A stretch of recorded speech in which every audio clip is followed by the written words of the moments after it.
Jamhuri ya Muungano wa Tanzania. Ndugu waandishi wa habari, tumeitana hapa leo tarehe 22 muda huu ambao ni jioni, ili nifafanue kwenu mambo machache. Jambo la kwanza muhimu ni kuhusiana na kukamatwa kwa makamu mwenyekiti wa Chama cha Demokrasia na Maendeleo, yeye na wafuasi wake, katika eneo ambalo mimi mkuu wa mkoa ninahudumu, mkoa wa Dar es Salaam, katika eneo la Kariakoo. Imetokea malalamiko yaliyoletwa na chama hicho kuonyesha kwamba jeshi la polisi limetumia nguvu kubwa sana kuweza kuoppress.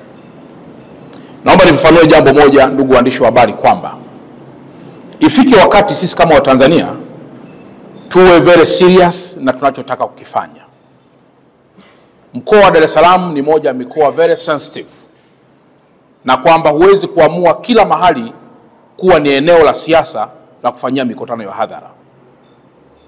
Tumekwisha zungumza mara kadhaa kwamba eneo la Kariakoo ni eneo ambalo ni la wafanyabiashara na ni eneo ambalo lina attract wafanyabiashara kutoka pande nyingi za Tanzania na hata nje ya Tanzania ili kuja kufanya biashara kwenye maeneo hayo.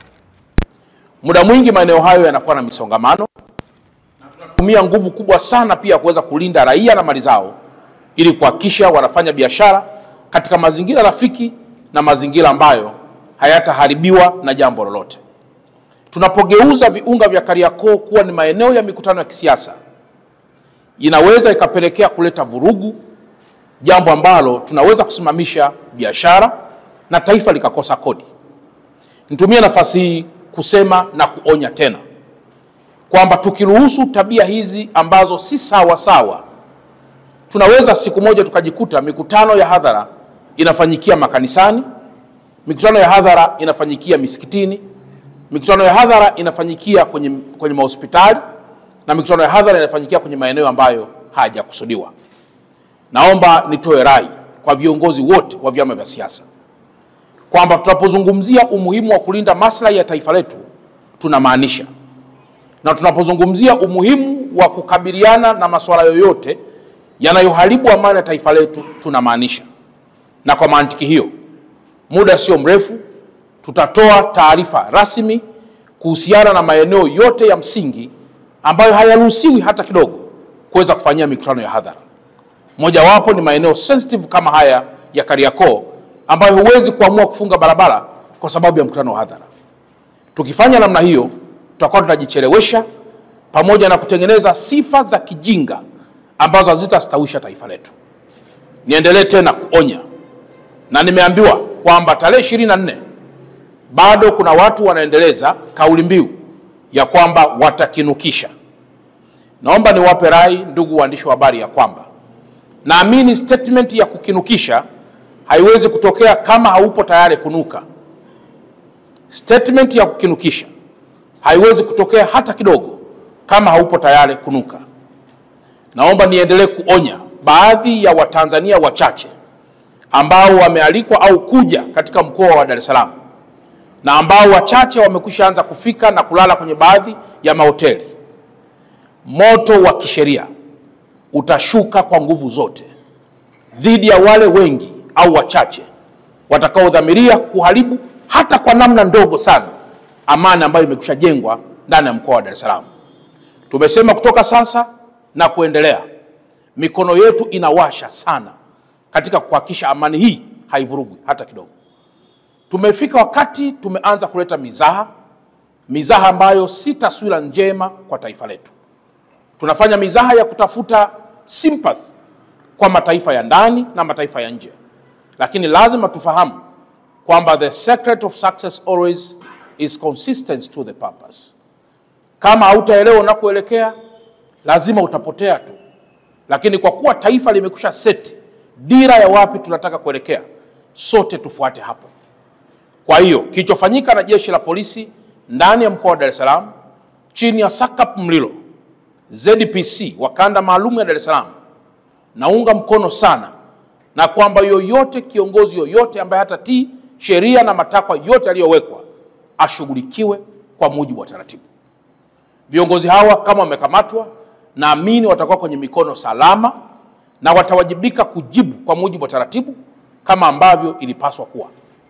Na kama inawezekana kwa mtu yoyote ambaye anaona ni muhimu kuja kufanya vurugu kwenye ndani ya mkoa wa Dar es Salaam, tunampatia muda akafanye vurugu kwenye mikoa au nyumbani anakotokea. Kamwe asiharibu amani ya mkoa wa Dar es Salaam. Baada ya kusema haya, ndugu wa Tanzania, nimeona nizungumze haya machache kwamba imezuka tabia ya kutafuta sifa na kutafuta huruma kwa Watanzania baada ya kufanya mambo yasiyofaa. Tusiwe washabiki hata kidogo kwa tabia hizi ambazo si njema na ambazo tukiziruhusu zinaweza mwisho wa siku zikasimamisha taifa na tukaanza kuunda upya amani iliyopo. Tuheshimu zile R4 ambazo ameziasisi Mheshimiwa Rais na ambazo tunaamini ndio msingi mkubwa wa kulijenga taifa letu.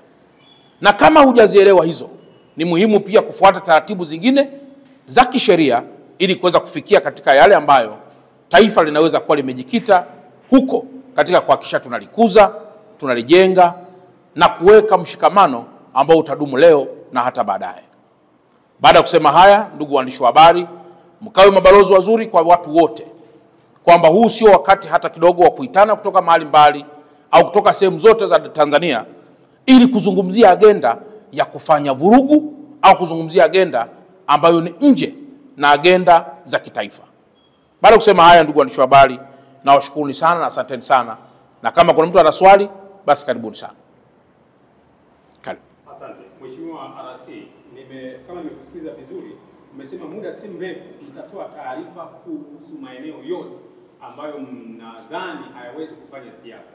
Ina maana mpaka sasa mlikuwa hamjatoa taarifa juu ya eneo la Kariakoo, na kama mlikuwa hamjatoa taarifa, ni kwa nini mmekwenda kuwakamata watu kwenda kufanya mkutano wakati mlikuwa hamjatoa taarifa?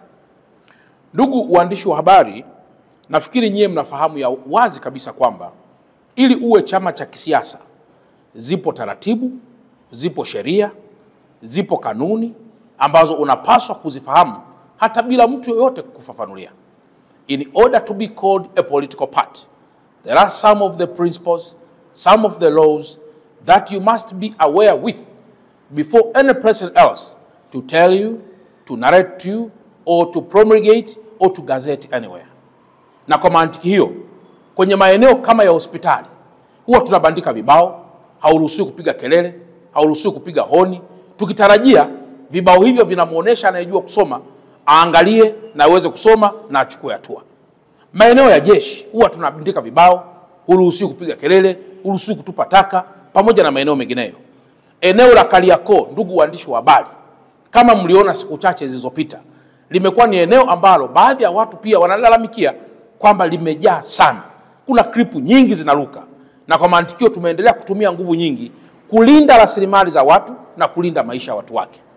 Napozungumzia kwamba tutatoa maeneo hayo, nazungumzia uradidi wa kutoa taarifa, repetitive, kwa maana ya kurudia tena kwa wale watu ambao hawana maarifa ya kufahamu kwamba yapo baadhi ya maeneo ambayo kwa nini usiende Lugalo kufanya mkutano wa hadhara?